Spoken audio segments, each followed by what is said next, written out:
Well, good morning. This is the second day of a fascinating water forum, and as a co-chair to the forum, I'm deeply satisfied of what we've experienced here yesterday. It's an amazing place, and it's exactly what we wanted to achieve, to take water from the political and technical realm also to the cultural one. So what I'm going to do right now is going to take you through let's say a wide variety of different perspectives on water with a basic idea that we cannot, in any case, start discussing or do anything about water if it's not a multidisciplinary approach. So please follow me on my journey through the multifaceted phenomenon of water with some proposals and some consequences which I would like to propose to you. Well, hopefully everything can be read in a well way. So just next slide. Next slide.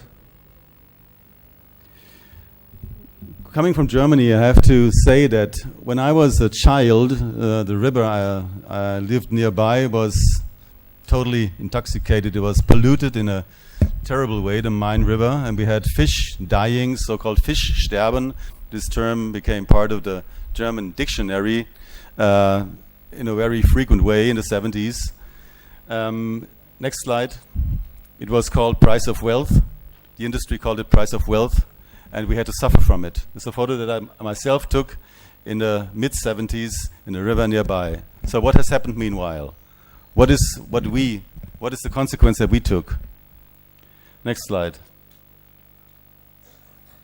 This is the result of a river recovery program along the Main River, that we have bathing beaches nowadays nearby. Frankfurt, this is Mülheim, upriver, and what we can say, next slide. What we can say is that massively damaged water bodies can be recovered. It's a fact. It's not a vision or a hope or something that has got anything to do with reality. It's a fact. The only thing that has to be taken in consideration is that it takes time. I'm too close. Okay, thank you very much. It takes a lot of time. Better now, like that? So Helmut Schippert is directing me. He's a very good director, actually. No, also a good film director. No. Please, I'm your object, and so in this case, and I react to what you say. So it's a matter of fact that we can recover these water bodies, and we didn't believe this in the 70s. I remember very well that a little rivulet that ran along our village where I lived turned its color according to the color that was produced in the color manufacturing industry upstream. It was red, white, blue, or yellow. So we were used to that. We thought it was natural in a way. This has changed totally.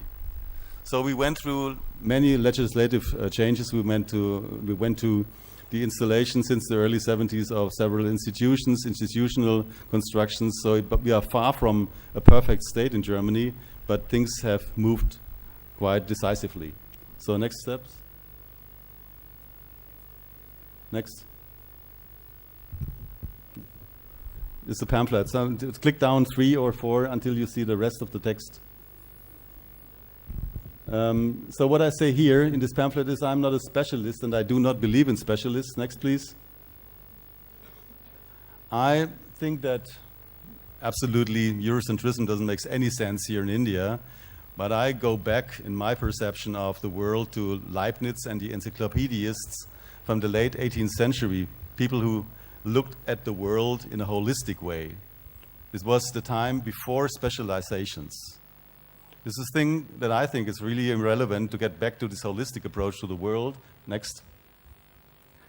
Because we know that since specialism has taken over, the world has come into this state. This is one of the reasons, I think it's one of the very important reasons, why we are in this mess.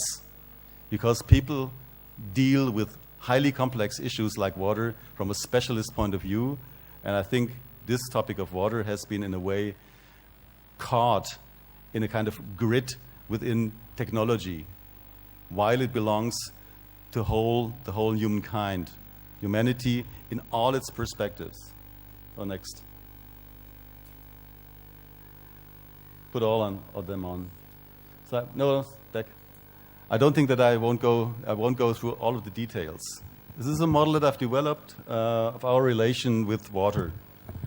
So I think we have been talking about the exploitation, the digestion, and the destruction of water yesterday very thoroughly. The topic of the enjoyment of using water as a place, as a social place, I think is very important, and taking this in consideration, you get all the spiritual aspects, you get all the leisure time aspects into it, which are also very important. You can work along this diagram in classes, but I won't go deeply into it. You see what it is. Next, please. But this, next, stop. But this is a model which I think we should always have in mind. It's the so-called Brundtland Triangle, which has been developed in the early 80s by Gro Harlem Brundtland and her team on the United Nations level, which established the term sustainability. So the term sustainability was established by this group in the early 80s, and they found out, which is the basis, or should be the basis of all our contemporary planning and thinking, that only if ecology, economy, and society go together, you can create a sustainable model of anything.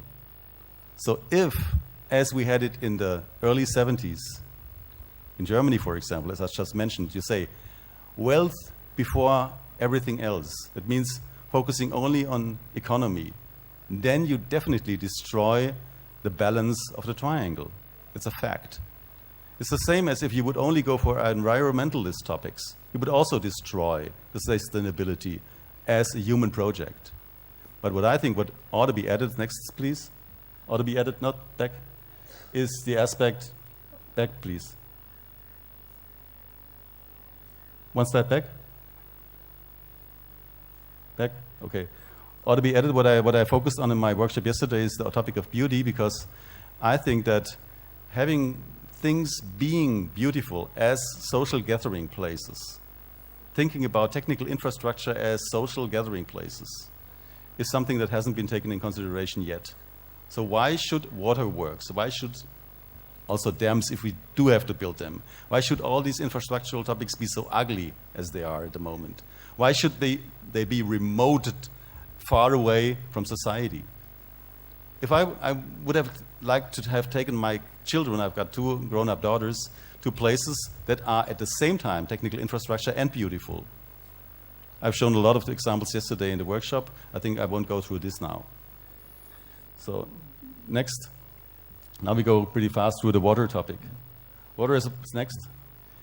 I would like to expand the vision and the perspective on water far beyond the topic of a merchandise, a commodity, or a social good to be used.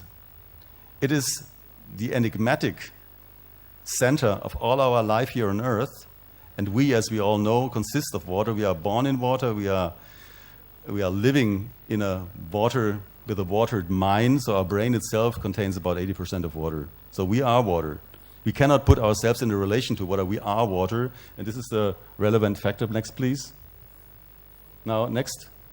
If you look at back at the abnormal phenomena in water compared to any other, say, element in the world, you see that this is a phenomenal, very strange thing, having water on Earth. Some of the water has come from outer space. Some of the water has been evaporated from the globe itself. But we have to do, next slide please, with an element which is very simple, which we see in liquid form, next, as snow, in Germany at least, as steam, and we have the entire globe as a water globe. That's the understanding of the world that we have since the late 1960s, when the American satellites photographed the world that way. It was one of the reasons why the environmentalist movement started in the early 70s, was the fact that we had an image of the world as a general big object. It's a kind of a mass psychological phenomenon. If you see something, then you can start to understand it as an entity. So seeing the world from outside started our perception as the world as an entity. But this is only one way you can see the water globe. Next, please. These are vortex illustrations, which have been released recently. Stop. and which show how the world water streams are in relation to gravity and to the spin of the globe influence our world. And we know that, we can understand it, but next, we don't really understand why we have water mountains. So the sea has mountains and valleys, which we didn't learn about in our school, which we don't know about yet. There are some explanations to it, but it's not clear. Next, please. If we put water in relation with sound, this is a sound experimental series with frequencies between 50 and 120 hertz, you see structures in the water which you wouldn't expect to be, let's say, water typical. These are mandala structures. These are structures which we considered being deeply human, but in the end, they are structures of water in relation to sound. Very little has been researched on that. While we are destroying, while we are polluting water all over the world, polluting ourselves, we don't know almost anything about the physical interrelation of at least water and sound. Next. Water has not only inherent specificity in its physical sense, it also shapes the world as a memory of water you can see in the Australian desert. Or next. Water is also shaping everything which is in relation to it. With a very old animal like the shark, which has been here since 200 million years, you see how water shapes everything which is in relation with it. Next slide. So that the scales of the shark are the most efficient surface, let's say, in terms of stream efficiency, which one can imagine. They are even better than a flat glass surface. So water forms this body, perfectioning it in a way which we couldn't have imagined before we started understanding the dynamics of these kind of new bionic systems. This is also something that we are just about to understand while we are polluting and destroying the water body of the world. How water is actually shaping us and beings which have been in relation with water for such a long time. Next. We also do not understand really what's happening with our climatical phenomena. So we know something, we can make photographs of them meanwhile. We know that above 23.5 degrees in the southern Atlantic, these kinds of hurricanes are created. Every half degree will be another 100,000 tons of water weight in these hurricanes. The heavier they are, the more destructive they are. So every little degree of temperature increase in the world climate change context will cause heavier hurricanes. More evaporation means more weight in the hurricane. More weight in the hurricane means like a heavier disk, more destruction. So if this hurricane comes back every year, like in the past they were lighter, now they are heavier, they are more destructive, that's what's going to happen in the future. So every little tenth of degree is changing the weight of these hurricanes. But we almost know anything about how they really get into life. Next. Next. So if you look at this diagram here, go through it until you see the entire structure. If you look at a phenomenon like the Coom River, you would see in the past this has been taken or discussed by maybe technicians, politicians, whatever. Not even. We have seen lots of examples of very miserable planning around rivers here in India, and also about the Coom River, which is in a deplorable state today. But if you take in consideration that all these stakeholders should be involved in a process, it's not only the technical stakeholders, it's not only the biologists, it's also the children, it's also the priest, it's the real estate developer, obviously, it's tourists, politicians, hydrologists, geologists. But this already shows what multidisciplinary approaches would actually mean. It's a participative process, anyhow, but it means to include stakeholders which you wouldn't be included usually into these kinds of reflection or planning processes. Next, please. Are these the ones, stop back, are these the ones who have actually caused the mess? We don't know. They are the ones who are usually being blamed. Next. Probably better ask these people. I think if you look at the general picture, you say you need all of them. Not those who might have caused the mess, not those who might blame others for having done something, but you have to include everyone. This is an important message, I think, from the forum, that if you want to talk about water topics in the future, you need to integrate everyone in this model. Next. Next. Next. What I said in the beginning might be better understood now. Next. We have this very strange situation that we have a completely different groundwater and surface water situation in the world. Next. Next. That means that under political conditions, you have to deal with with these different situations, and you have places on Earth where you don't have neither groundwater nor surface water, and you have places where you have both in abundance. So water, as I did a workshop in Jerusalem, in Israel some years ago, which I called No and Too Much Water Above the Clouds and Underwater. This is the situation that we are facing on a global level. So if you look at water topics in a specific situation, you have to consider the specific conditions. There are no general assumptions to be taken in consideration before you have really analyzed the specific situation. It's also something that we heard about yesterday. Next. This is a diagram which I really appreciate very much, that it was published by the Le Monde Diplomatique some years ago. And it's showing how the groundwater situation around the village and the city is actually developing, and which shows a model how you can expect that political problems will come up in a schematic way. The next, please. As soon as the city is rising, the groundwater has been taken from a deeper level. You get still the exchange of the forests around. Next. And you have a deforestation. You've got to take the water from farther away. So you're affecting people who are not directly in relation with the city. Next. And the end state is that you have a completely polluted soil, and you have to pump the water from far away. So this is a model, it's a structure which is happening all over the world all the time. I think that most of the people don't have it in mind that this is something like a rule. If a city is growing, this is going to happen if we consider the actual political conditions or technical conditions that we have as basis. Next. Next.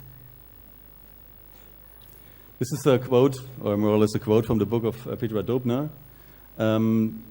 about the privatization of water. We've heard about that yesterday, so I won't go into it too deep, but I think it's very important to take it in consideration that we have this privatization topic all along the line. And I think this privatization of water is as dangerous as the pollution of water. This is a statement which I think is very important. The privatization of this highly irrelevant element, which we don't know anything about, I would say, would be a total disaster. And we just heard about yesterday by Mr. Seiner that in Uruguay some years ago, the law has been passed that privatization must be avoided for the next generations. I think this is something that should happen all over the world. Privatization of water should be prohibited. Next. So if you see what we can cause with what we do, is if you look at the left side is the Aral Lake. The Aral Lake was a sea, in fishery terms, it was a very productive sea, which has been dried out by some dams at Adyar and Murdaya for cotton manufacturing, cash crop. So the destruction of an entire huge, big sea, not a lake, a sea, which was highly productive, rich in fish, and made much more money for the people around the river than cotton could ever do. It's a total destruction of a sea by dams. So when we talk about dams, we're not only talking about keeping back water, we're talking about the possible destruction of whole ecosystems. The other is also an example of a dam, but it's of a failed dam in the Hurricane Katrina result. Now, if you look at the water delivery in the southern hemisphere, this is a picture from Delhi.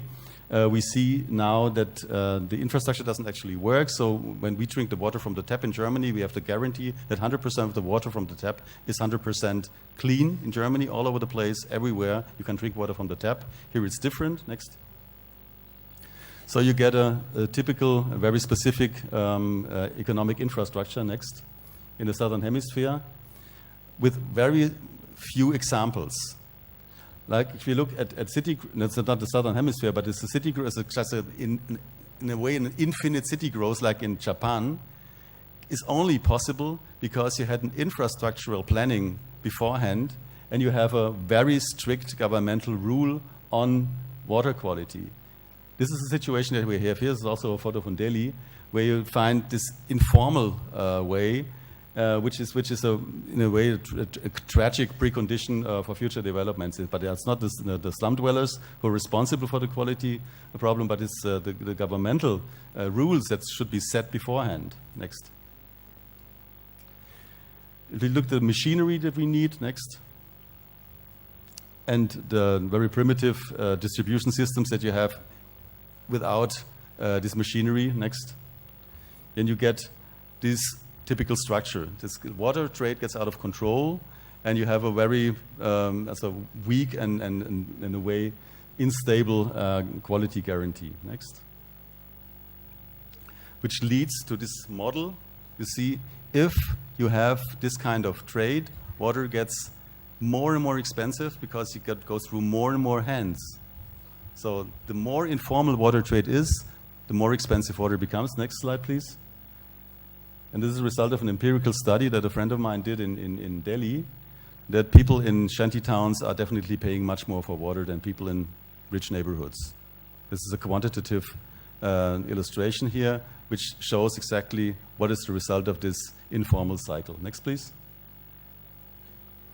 I started in India working on water topics in Delhi in 2007 with this water mapping project, which I ran here in last March, which helps to take water tests to the street. So we talk to people in the street and show them what the water quality of their water is within 1 minute. So they start to understand what the water quality is and whether they can drink their water or not. Meanwhile, these tests that we are using are more sensible even, and the one that we used here in Chennai was more complex.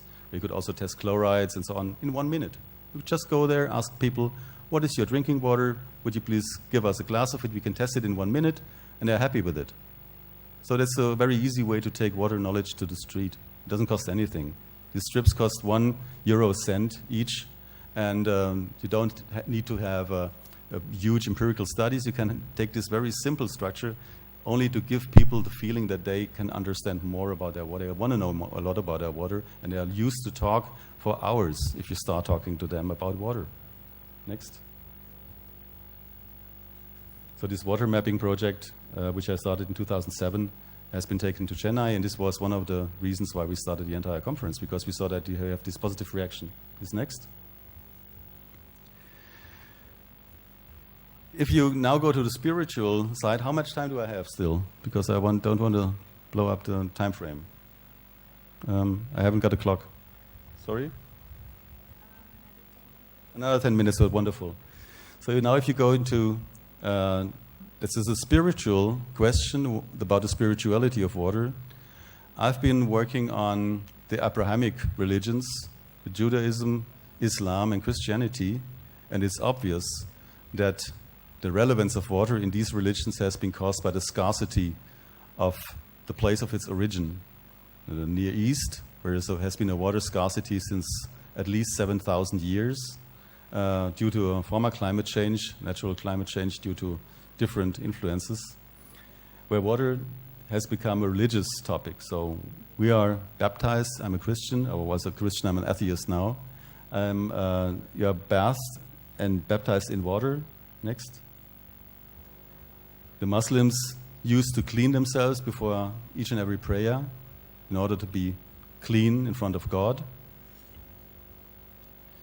The Jews used to dive into water in order to purify themselves, and the water has to be living water. So there has to be a little stream in the water, a connection to groundwater sources also. So that means that it's not only stored water, it's not a tank, but it's an element which is related to a groundwater connection. Next, please. And obviously, in Hinduism, you have a very close relation to water, which stuns us as Europeans when we come here, having learned in school how important rivers are for spirituality in India, and you see the rivers in India, and you ask yourself, what has happened here? what's going on here. So what I have learned in school, that people are diving in a river and they on the search for spirituality and God, and now no one, I don't see anyone in the rivers here. I've also been working on design aspects, so this is what I'm teaching in my design classes. So the very different relations that water, or meanings that water can get in design. Next. And now we're going through the aesthetic perspective, something that I think is very important in order to get a better, clearer, nearer relation to water. A drop is what we know, what we have seen. Next. And since the early 20th century, ice crystals have been photographed. We've learned about the incredible variety of ice crystals. Next. With nanophotography, we get closer to the ice crystals. We understand how complex the surface of the hexagon is. It's not only a hexagon, it's a hexagon with a specific bionic structure. And this is a project which I'm happy to have experienced, because this is something that a student of mine started in Berlin some years ago. It's the photography of the infrastructure of water. You see the next slide, please. This is the next. Okay, stop. This is the construction of the experiment. He's putting a flash, one single ray, through the liquid, which is 99% water and some chemicals, onto the film. So the film, the negative film, is underneath. And now you get the pictures which come out of the infrastructure of still water. It's not. This next. This is a very strange thing. If you look into water, if you photograph through water, you see a cellular structure. So water itself seems to have a cellular structure. It's not just simply something that can be just like seen as a homogeneous material. There are walls or boundaries between cells in this water body. Next. I won't show this YouTube film now because we are not online at the moment, but this is a YouTube film that has been uploaded by a researcher, Don Petit, who's been working on International Space Station about water, free-floating globes of water in this International Space Station. This is one image of a ball like that. And if you look at this, and you know that water can be liquid down to minus 70 degrees in droplet form, you understand that liquid water must have arrived here on Earth, and that life might have been transported in liquid water. So how are we wasting and destroying this wonderful substance? I think this is a very symbolically very strong image from Saudi Arabia, as a country which is very rich and could easily import crop. But for symbolic reasons, they are planting crop. Next. And they're using spray irrigation systems which evaporate up to 95% before the water reaches the roots of the plants. So does this make sense? That a very rich country, for symbolical reasons, wastes its geological groundwater? No, it doesn't make any sense. It's a political decision which doesn't make sense at all. Next. The classical way, which was a kind of sustainable water management system, which is practiced in many places of the earth, can't be the future because we are running out of water in rural areas in many places. So next, please. The drip irrigation system, which has been developed by the Israelis since the 1950s, because they had only the Jordan River in the beginning, which is a very small river for the entire country.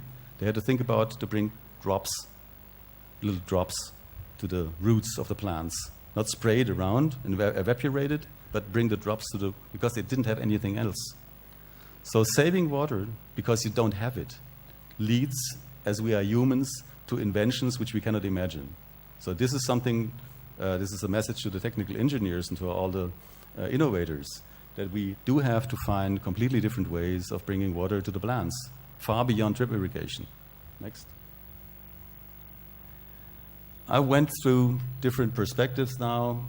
We have to learn the terminology. From Ravi Agarwal yesterday we heard that he thinks that a river education is important, that bureaucrats, all of us have to learn about rivers, but I think we first have to understand the terminology that's being used all over the world.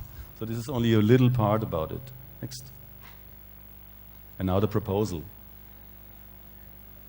Again, this is again, I think we should not do anything, think about anything or plan anything in the water context which is not based on the Brundtland Triangle and this notion that it has to be socially beautiful. It has to be a place which we are proud about.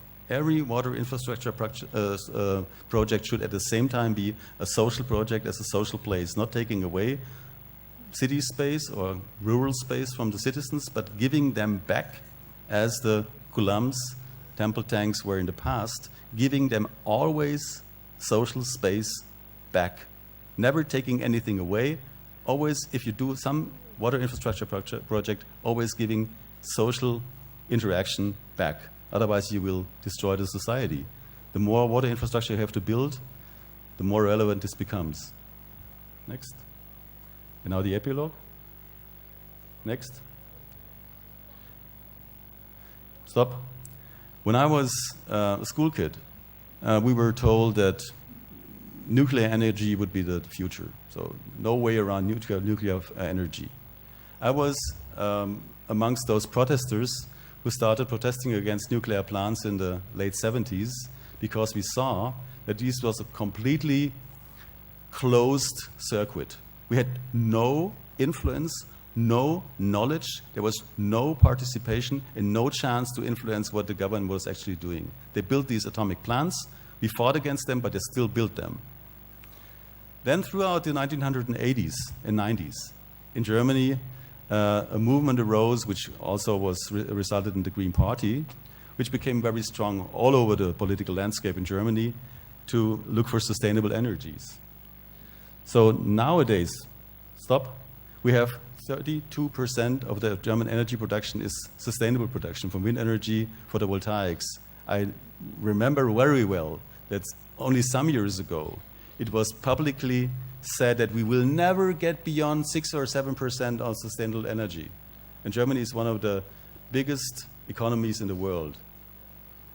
I show this example only to explain you how no matter how big a question is, if you take time, if you really develop a civil movement on that, if you really develop a clear understanding of what you're talking about, things can be achieved which you cannot imagine. Next, please. Next. That means that the cost of the installation is going down. Next. This is an illustration which has been published by a really conservative newspapers only some days ago. And I was totally amazed how positive they were because they have actually fought against sustainable energies in the 80s. The Frankfurter Allgemeine Zeitung. On, next. So now what we have represents 30 nuclear plants. So the photovoltaic power represents 30 atomic plants. Next. Next. Let's go through it. Now replacing the people which I showed in the beginning of my lecture through groups of people, social groups. I think, hopefully, now you understand what I mean when I say water has to be a multidisciplinary topic always. So there shouldn't be any discussion on these topics without integrating all these stakeholders. Next. And now, at last, a quote from our, let's say, Saint Goethe, Goethe Institute. Goethe was very knowledgeable about water. He was a trained water and mine engineer. He was a politician, a minister in the state of Weimar, also Sachsen. And he was one of the most prolific writers. And that's the reason why he was able to formulate this phrase. Water is a friendly element for those who are knowledgeable about it and who know how to treat it. Thank you very much.